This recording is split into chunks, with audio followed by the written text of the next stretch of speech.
Hello, happy Friday. And yes, it's hot here. Lisa, knock it off with your cool fall weather that's happening there in Connecticut. That's enough of that. It's hot. It's hot here. It's already 76 degrees and it's only 9 a.m. And I do believe that the high is somewhere in the mid 90s. That's what we've got going on here. It is fall by the calendars dictates, but the weather is not lining up. However, by the end of next week, we will be in the mid 70s to down to the upper 60s. That's our high. And that's amazing. October, here we come. Can you believe that? It was just September. It was just September 1st. And we are just standing at the door of October 1st. I just is everybody else's life flying by? Anyone? Anyone? Anyone? Can we also talk about the sad face emoji? Um, who's sad? Do you need prayer? A hug? I don't know. Anyway, use all the use all the emojis. This is my goal in life, that we use all of the emojis in one broadcast, but not by one person who's just being kind and wanting to fulfill my goals. Anyway, all of the emojis are good. Even the is it anger? I've never actually, is that mad, angry? I don't know what that is. But there are some things that should make us just straight angry. Okay? Like if I told you that I killed your dog, that should make you angry. I didn't, but that should make you angry. That is not a good start to what it is that we are doing this morning. Lisa, you don't even have a dog, and I didn't kill your cat. I don't know what my dog is. That's hilarious. Okay, welcome everyone to Life Up Here. I want to talk a little bit more about where it is that we are standing, where we have found ourselves in the spirit realm. Anyway, we're at a threshold and ready to step through. Some of us less ready than others, some of us more ready than others. I don't know. It just kind of depends on what you've agreed with. But it occurred to me that there's a lot. We're talking about the chaos that's going on at the threshold, but I don't know that we're doing a very good job at articulating what to do with it all. And so this morning I had something very interesting take place. I was untangling a necklace. Now, I'm not exactly a patient person. I prefer things to just obey on command and untangle themselves. And this necklace it was this necklace actually.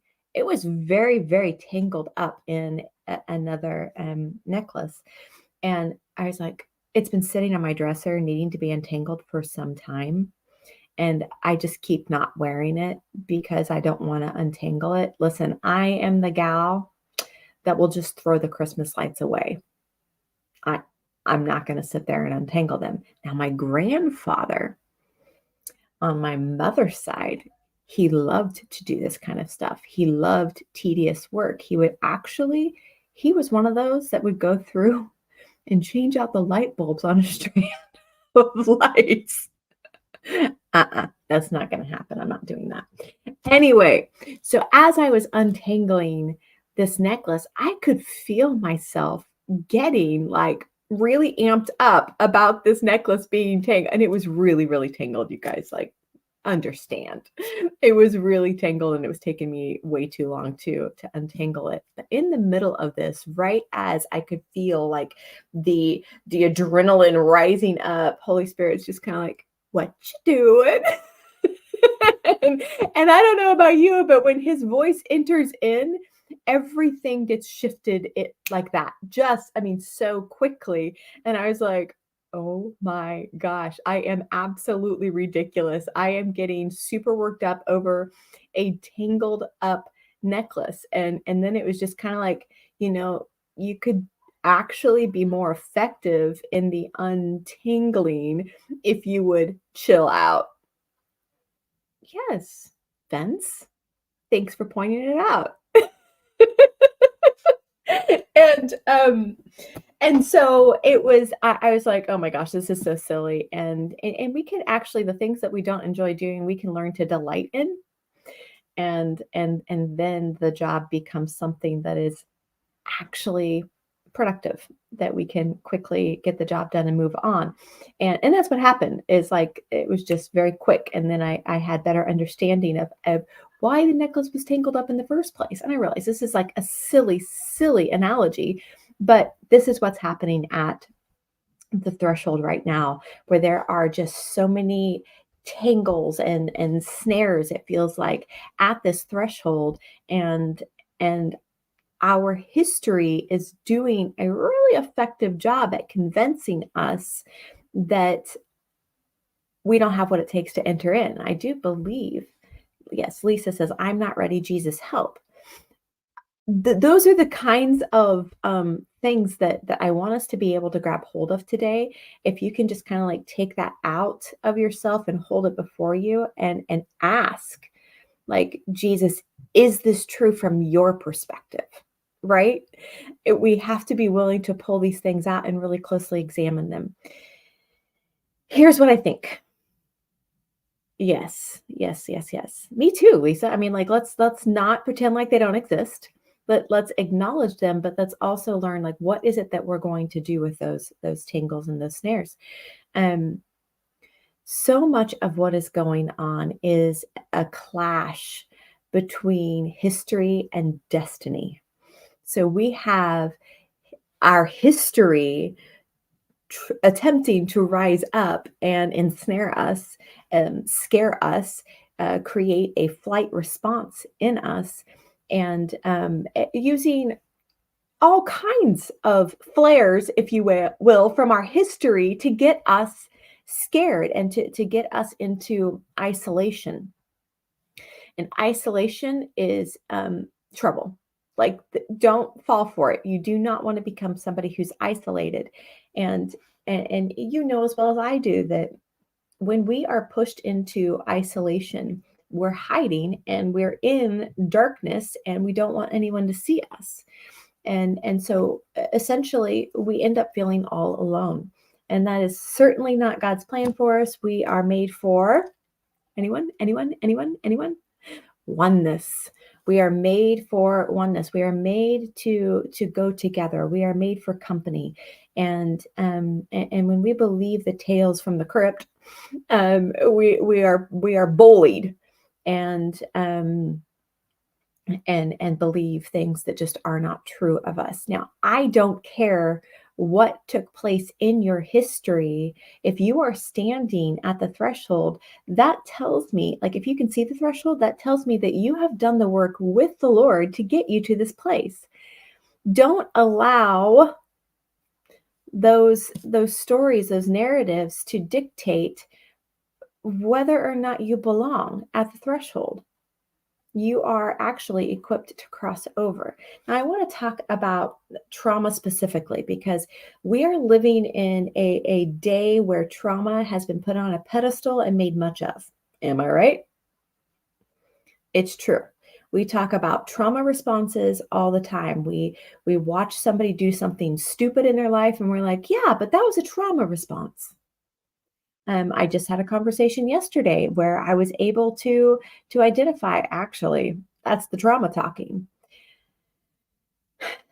It's good for us to identify that trauma does have a voice. But here's the deal. Trauma is actually intel from the enemy's camp. Trauma is intelligence that we can have and utilize and weaponize from the enemy's camp.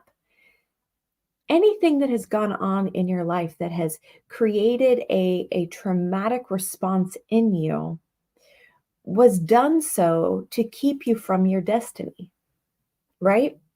So, what we need to learn how to do while we're standing here at this space of transition is learn to turn the trauma into trouble for the enemy's camp. And I want to look at a couple different things, but before that, I want to tell you about a dream that I had a few years ago. And in the dream, the last probably 3 years, I think that that's accurate. I have been on a threshing floor, definitely in the last year and a half. I can definitely say that, but I know it's been longer than that. But so I've been on a threshing floor, and God is just removing so many things from my life, things that I would have never dropped, would have never considered things that would weigh me down ever, not in a million years. And so whether it's good or it's bad didn't really matter. He was removing everything to enable me to go light, right? So I could go without the baggage into this next day, into this transition that we're in. And it's been painful, but I had a dream that really led me into this season. Of course, at the time, you don't realize it, but you can point back to things that have happened between you and Jesus, whether in dreams or visions or encounters, whatever it is, you can point back to that and say, this is God. Like he's been doing this in my life. And he even gave me a dream about it. And and in the dream, I was on a threshing floor, and that part of this process was coming to an end, and I looked up, and there was a threshold on the threshing floor. This is fascinating to me. I hope that it is for you as well. And he asked me to get up from the threshing floor and go to the threshold and look beyond it to see what was there. And it was a very, like, everything in the dream was dark, not as in darkness, like the enemy, but it was just dark. And which to me just speaks of a day that has passed and it's time to move on to something new. And as I looked beyond this threshold, all I could see was territory. It was land, and it was harvest, and there was no end to it. It was just a harvest like that had no end. And he gave me very, very specific instructions. I want you to strike the upper right hand corner of the threshold before you go through. And that's where my dream ended. My dream ended at this point where he gave me instructions to strike the upper right hand corner of this threshold. And I actually saw myself reach up to do it. And that's where the dream ended. I had shared this dream with Rebecca King, and then she came back and she's like, go read Amos 9. And I could not believe what it was that I was seeing, and turn with me there to Amos 9. And we're going to read some of this because I think that we need to understand what's going on here before we get into this next portion. Amos 9, starting in verse 1, I saw the Lord standing upon the altar. If you have not yet understood that God is cleaning his altar right now, I would like to invite you into that understanding first. You need a revelation of what's happening at the Lord's altar right now. He is cleansing it. We have made a mockery of his altar in the past years, and he is cleansing it. He's purifying it. He is bringing back holiness to his altar. We have been offering up strange fire on his altar, and that gets you killed.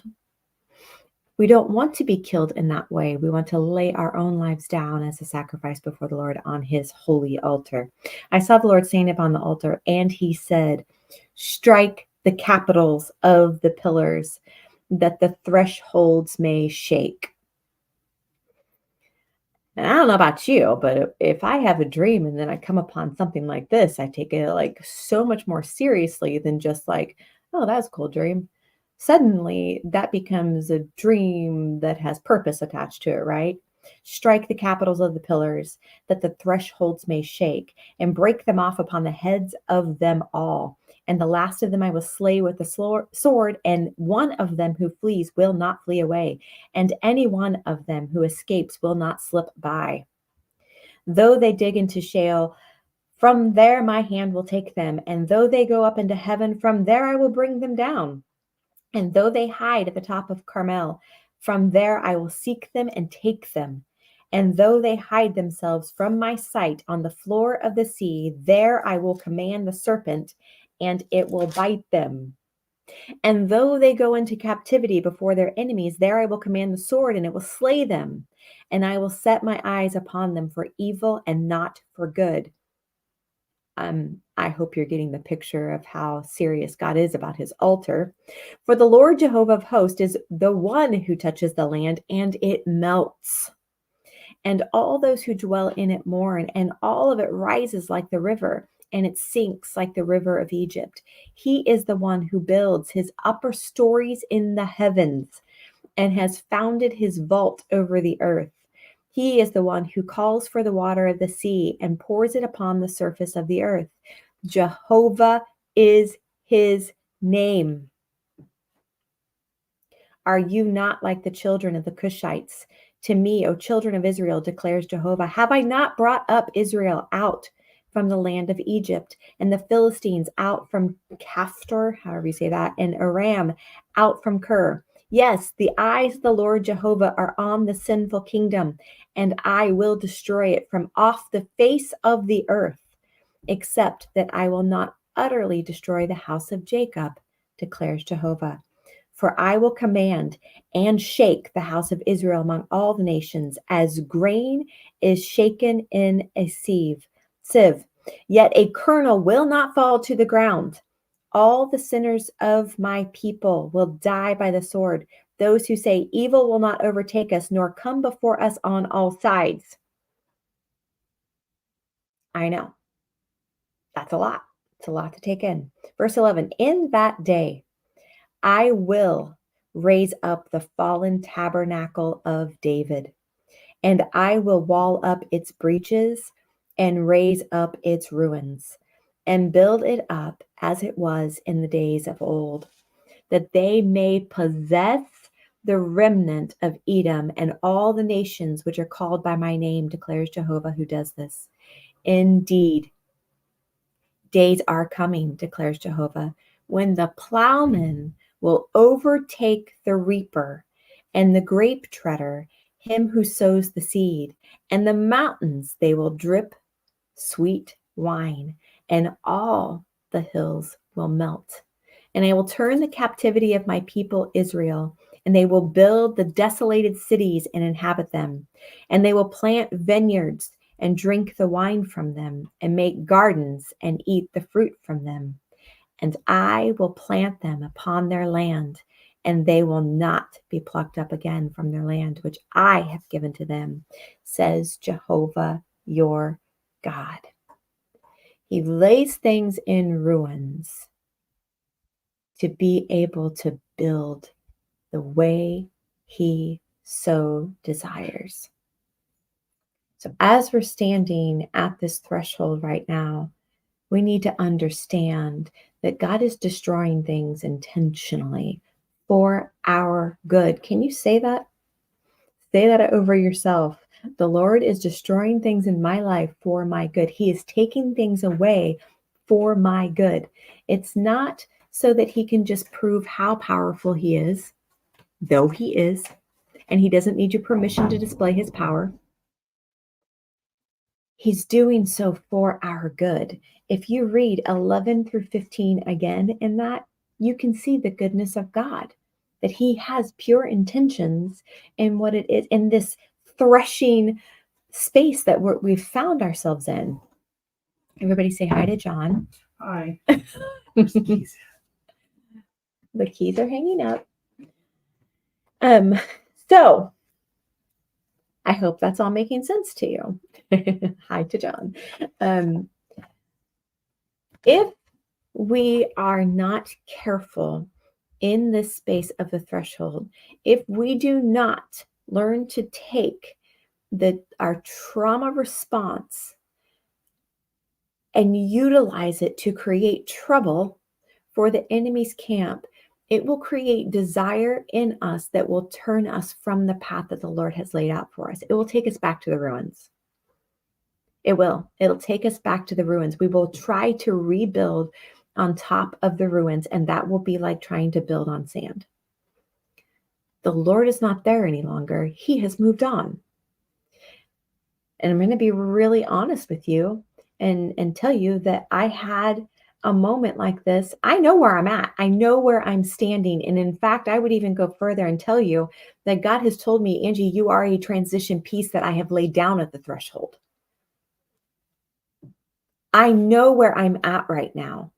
And I had this moment this week where there was all kinds of things being stirred up in the atmosphere. And my response to that was to start conjuring up a dream that was not of the Lord. I started to conjure up this desire that was not of God. It was purely for my own selfish desires. It was, and can I tell you that it started out of a desire to have my own flowers?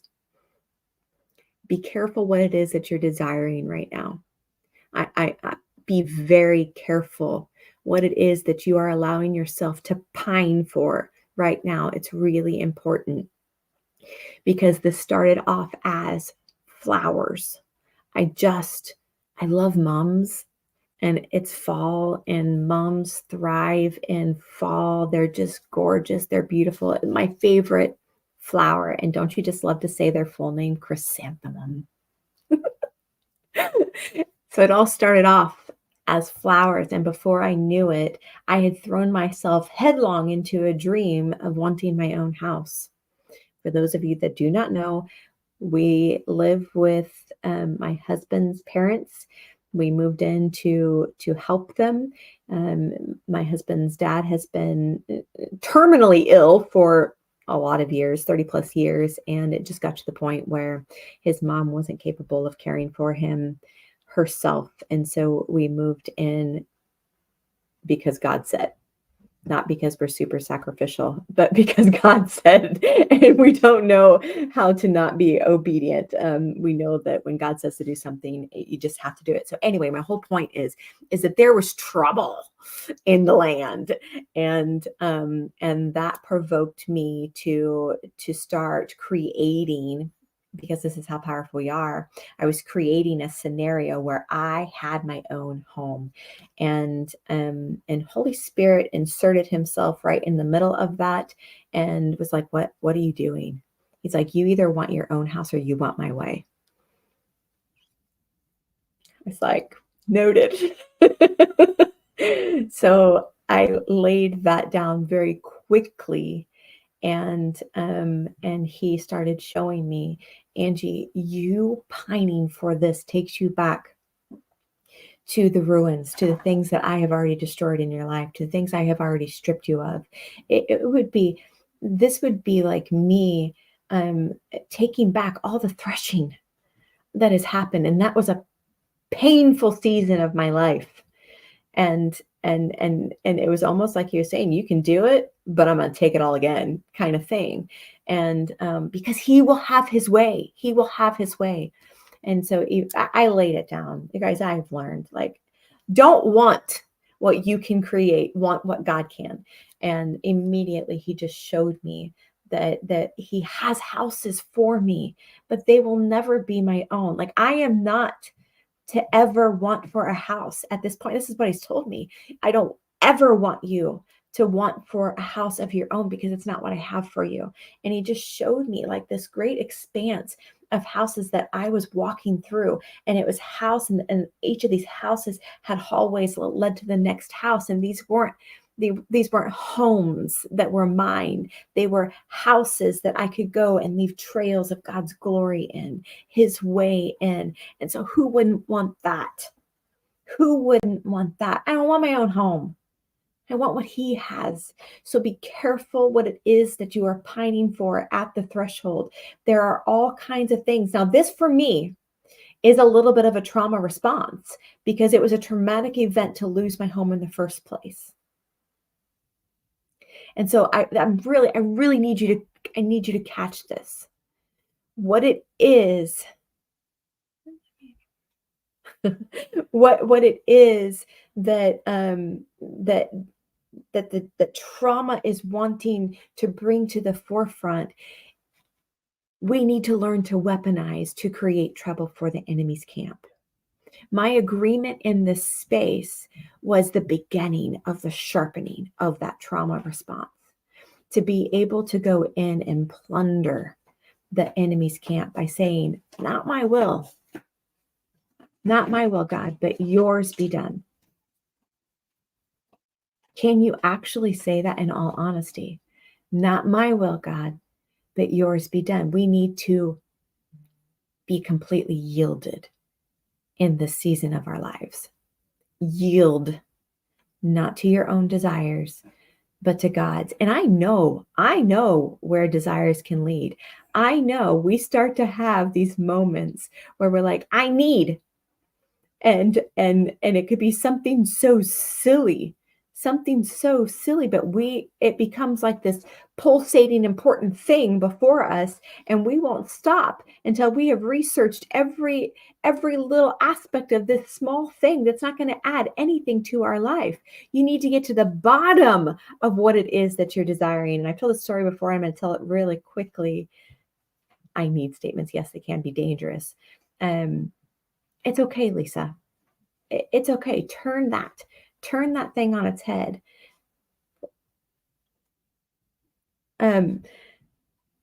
So I had, this was years and years ago, and my husband had gifted me perfume early on when we got married, and all of a sudden, I was like, this was several years after that perfume was completely gone.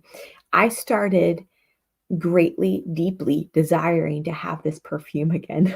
It was the most ridiculous thing. Like I was searching high and low. I had to have this perfume.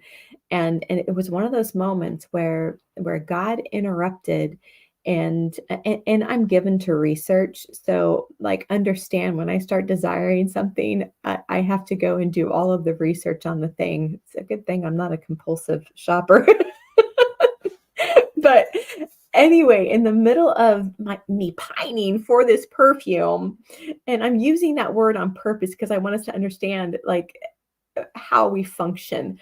God was like, I want you to understand that you aren't actually desiring that particular bottle of perfume.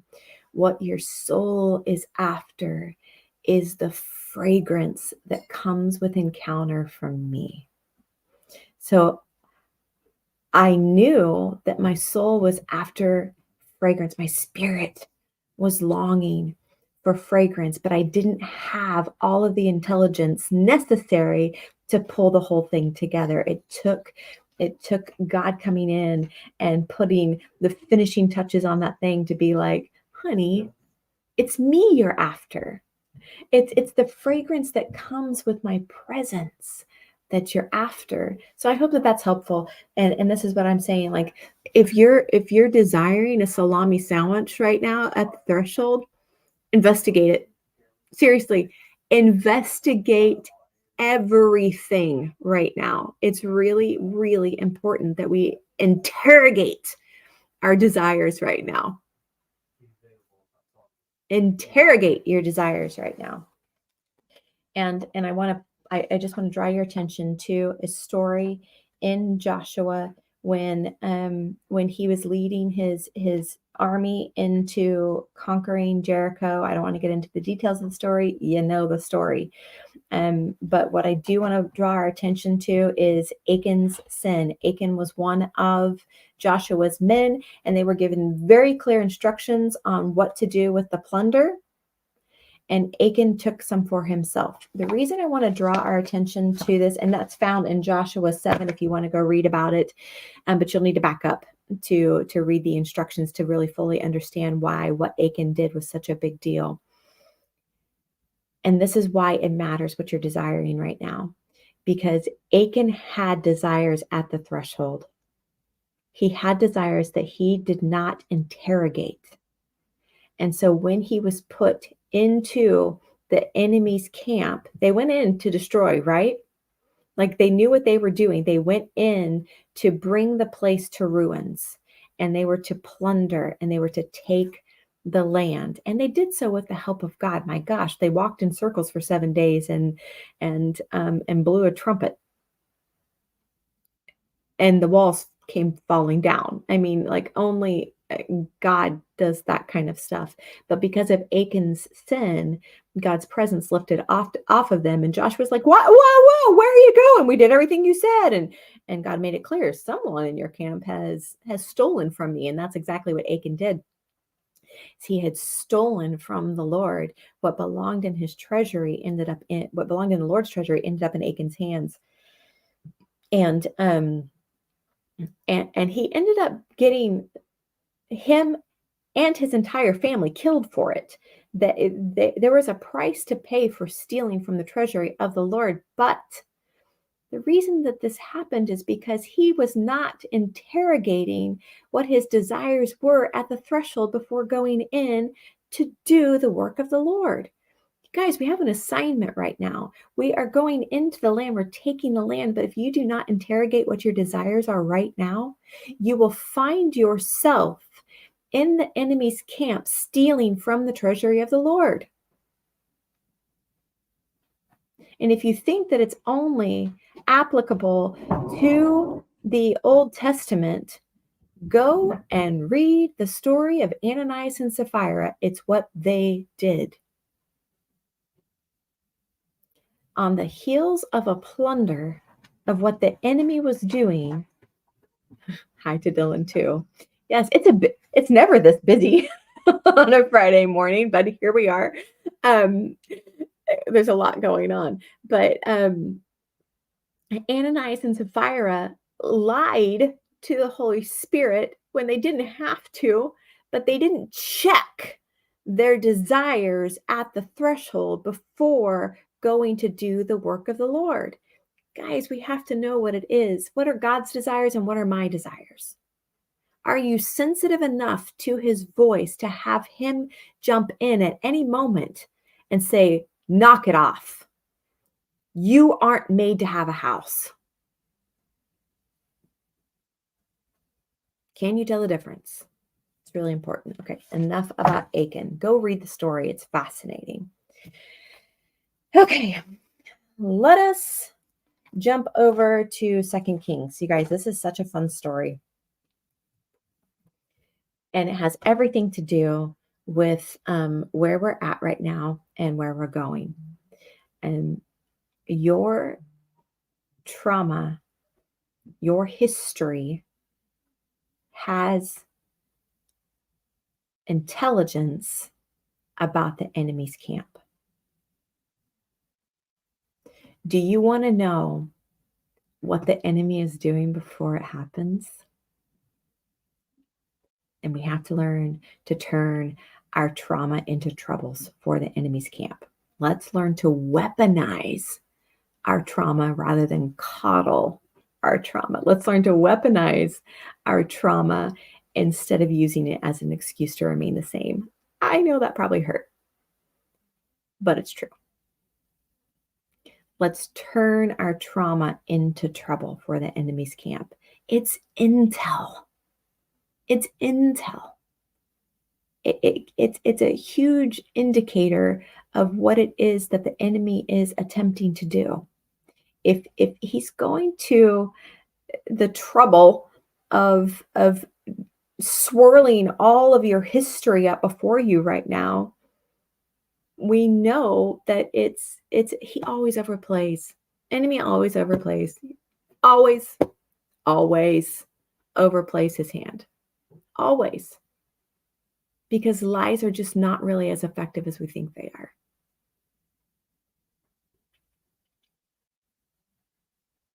Catch the lie and turn your trauma into trouble. Let's read about this. This is Elisha. Chapter 6, 2 Kings.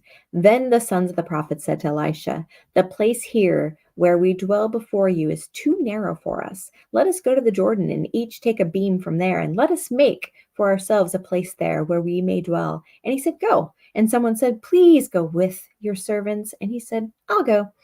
And he went with them. And when they came to the Jordan, they cut down the trees. But as one was felling a beam, the axe head fell into the water, and he cried out and said, Alas, my master, it was borrowed. And the man of God said, Where did it fall? And he showed him the place. And he cut down a stick and he threw it there and made the iron float. And he said, Take it up for yourself. And he stretched out his hand and he took it. Fun story. Verse 8. Now the king of Syria waged war against Israel, and he took counsel with his servant, saying, In such and such a place shall my camp be. And the man of God sent word to the king of Israel, saying, Beware that you do not pass such a place, for the Syrians are going down there. And the king of Israel sent word to the place that the man of God told him about. So the king alerted the place and put it on guard, not merely once or twice. And the heart of the king of Syria was enraged over this matter. And he called his servants and said to them, Tell me, which of us sides with the king of Israel? And one of his servants said, None, oh my lord the king, but Elisha, the prophet who is in Israel, tells the king of Israel the words which you speak in your bedroom.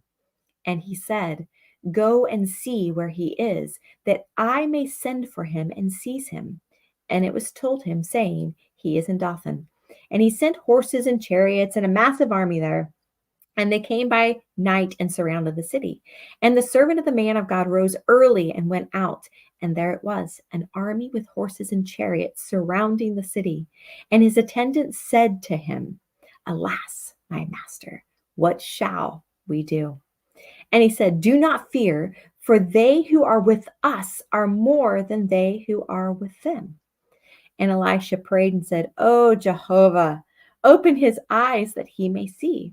And Jehovah did open his eyes, and he saw the mountain was filled with horses and chariots of fire all around Elisha. And when the Syrians came down to him, Elisha prayed to Jehovah and said, Strike this nation with blindness. And he struck them with blindness according to Elisha's word. Then Elisha said to them, This is not the way, and this is not the city. Follow me, and I will bring you to the man whom you seek. And he brought them to Samaria. And when they came to Samaria, Elisha said, Oh, Jehovah, open the eyes of these men that they may see. And Jehovah opened their eyes, and they saw that they were in the midst of Samaria. And when he saw them, the king of Israel said to Elisha, Shall I strike them? Shall I strike them, my father? And he said, You shall not strike them. Would you strike those whom you have taken captive by your sword and your bow? Set bread and water before them, and let them eat and drink, and go back to their master. Then he prepared a great feast for them. And when they had eaten and drunk, he sent them away, and they went to their master. And the bands of Syria no longer came into the land of Israel. This is exactly where we are positioned right now, to know the details of the enemy's plan. This is exactly where we are right now. We do not need to be seeking any more personal prophetic words right now. What we need to be seeking, use your prophetic powers to be seeking the schemes of the enemy concerning you and yours. Take hold of your trauma stories and ask God to teach you to sharpen those, to be able to create trouble for the enemy's camp. If you're going to use all of your energy right now on your trauma, on your history, you will not be ready. You will be more like Elisha's servant saying, Oh no, there's an army. Instead of Elisha's response, who sharpened his ear to hear the Lord. And in a moment was able to say, God, open his eyes. Because Elisha knew he wasn't in trouble. Elisha knew He could see. When we allow our trauma and our history to be the only thing that we see, we will miss out on the angelic army that surrounds us at all times. There is no reason for us to be concerned, to be worried, because He's a good God. And He has already sent angels to encamp around us. And Elisha wasn't just aware of those that were for us. He was made aware of those that were against him. Come on. Let's be those people. Yes? Let's be those people that are not just aware of those that are for us. Let's be aware of those that are against us, that we can call their bluff before they even get here. It's what's ours. So, understand where you're positioned. You're at the threshold. There's all kinds of nonsense surrounding you. You're having the most ridiculous desires right now. You need to call those out, interrogate those. Interrogate those. There's a story in them. I want to take you back to my encounter. The house was the right desire. My own was the wrong thing.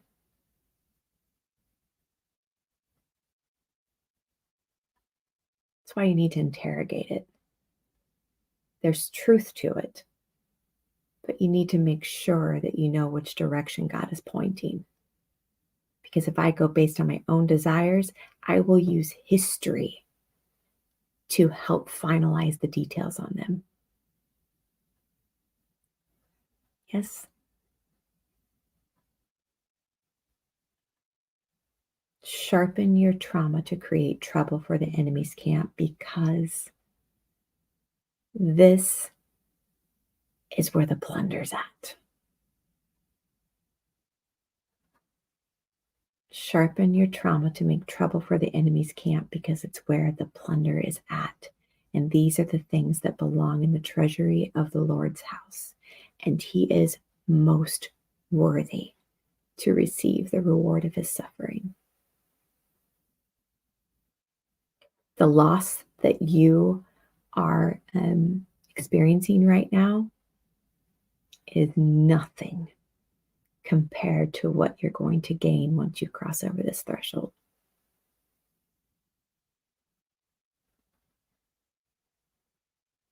And right now, I just pray that Holy Spirit would open your eyes, that you would see beyond the threshold, that you would see through this doorway, and that you would see the great harvest that is before you, and that you would see yourself in a most militant way for this next season, that you would see yourself as a weapon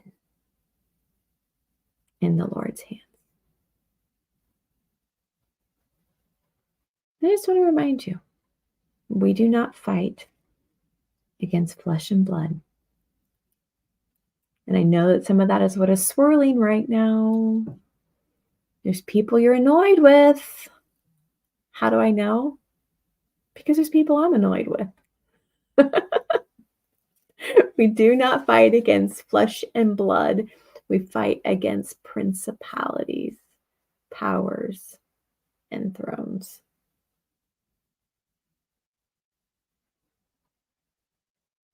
Know your enemy.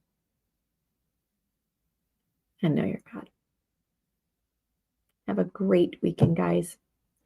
Join us on Sunday. So Sunday, we are mixing things up a little bit. We do a monthly worship night, warrior worship, and we had been doing them on Wednesday nights, but we are shifting to doing them Sunday afternoons. So you can join us at 2 p.m.